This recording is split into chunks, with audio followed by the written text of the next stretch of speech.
Hey students, this is lesson 10-2.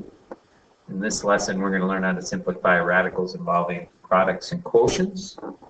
Go ahead and do the review there. Make sure you understand what square roots are and the definitions of radical and radicand, and what it means to be simplified if it's a radical expression.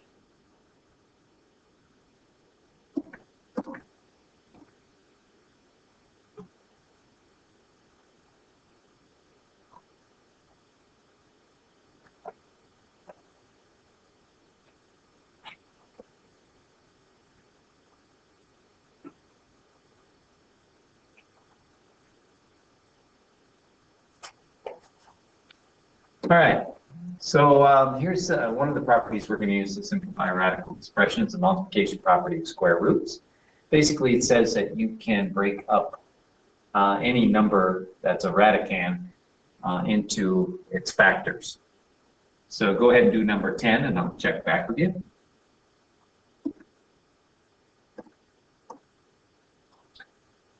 Okay, now to be, for problem 1, we want to simplify this expression. So let's just review what simplified means.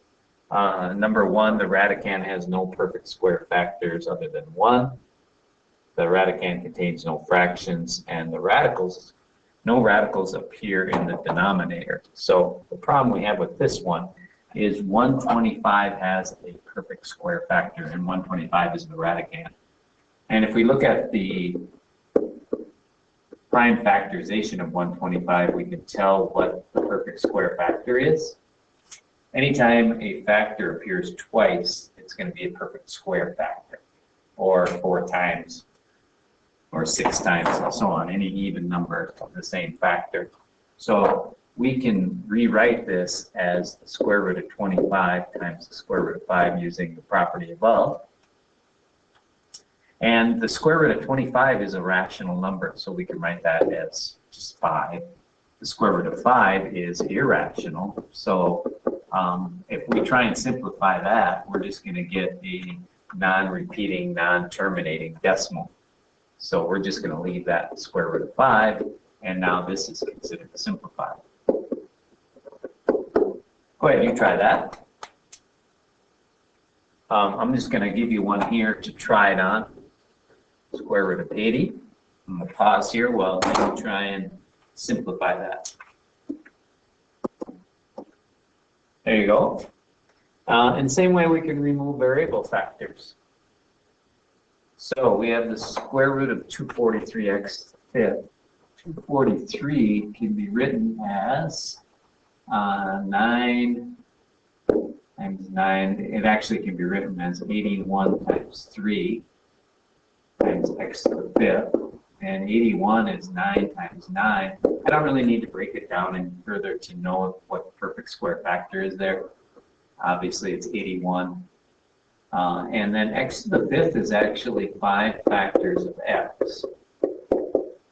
And 4 of those make a perfect square. The square root of x to the 4th is x to the 2nd. So I'm going to rewrite this square root of 243 x to the 5th as 81 square root of 81 x to the 4th. That's my perfect square part of the factors, times the square root of 3x. That's my irrational part of the factors. And then I'm just going to rewrite this as 9x to the 2nd. Because if you multiply that by itself, you get that. So the square root of 81x to the 4th is 9x to the 2nd. And the 3x is the part that I can't simplify anymore. So the correct answer is B. All right, you go ahead and try that.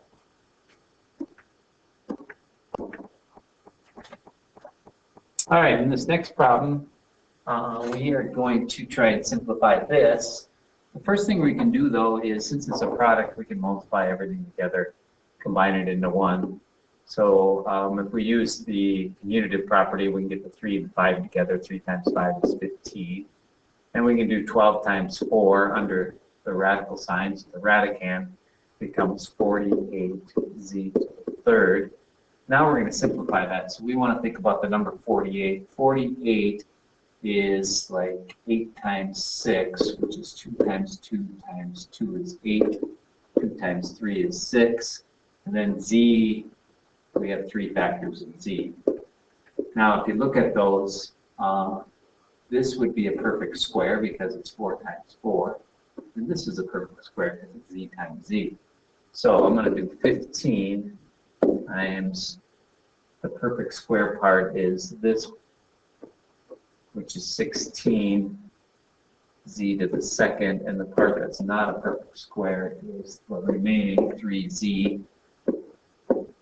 And then I'm just going to simplify that. That becomes 4z times the square root of 3z. That square root of 3z is going to be irrational, so we're going to leave that under the square root symbol. So we get 60z times the square root of 3z.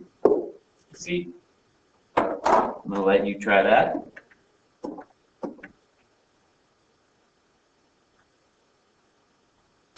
All right, we're going to write a radical expression here. You might notice that I've changed this to 3 times as far.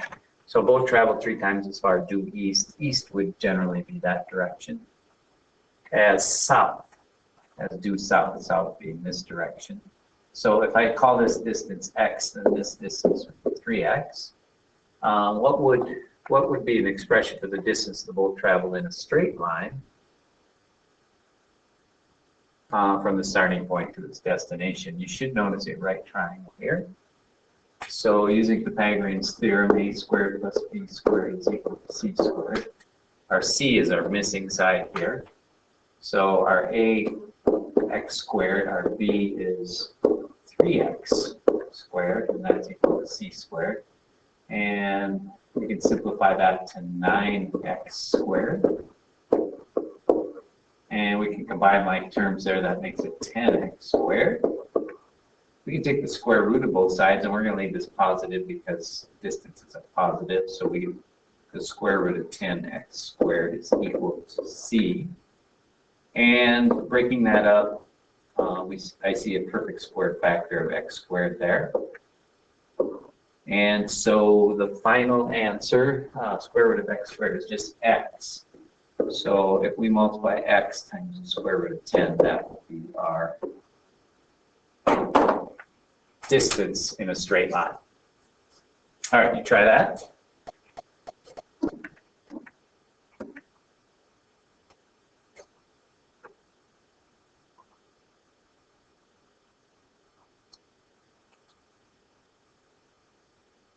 Another property we're going to use to simplify square roots is the division property of square roots.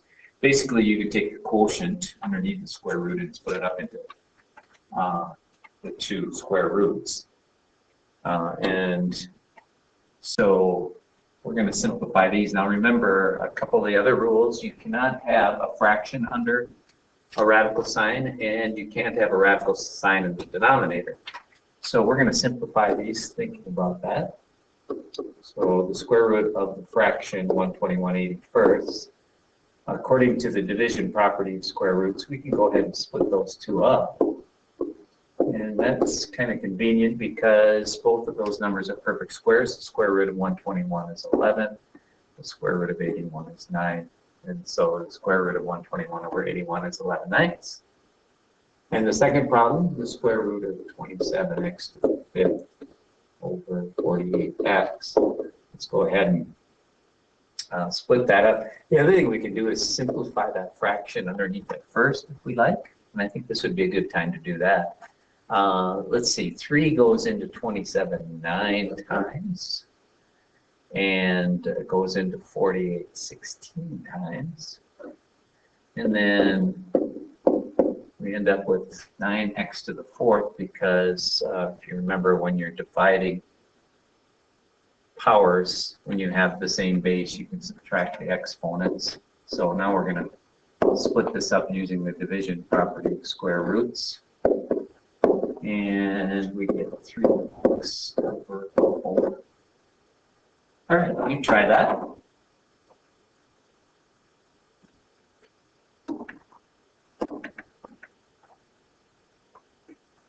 All right, the last thing we're going to learn how to do is how to rationalize the denominator. That's how to simplify a fraction when there's a radical in the denominator.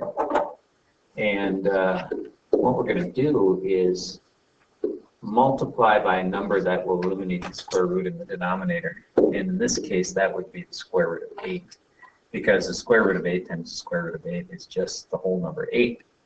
If I scale up the numerator by the same factor, then my fraction will remain equivalent. Now the square root of 5 times the square root of 8 is the square root of 40. 8 times 8 is 8. The square root of 40 has a perfect square factor, so it's not quite simplified. And that's 4. And the square root of 4 is 2. And then 2/8 just simplifies to 1/4. So we end up with the square root of 10 over 4, like that.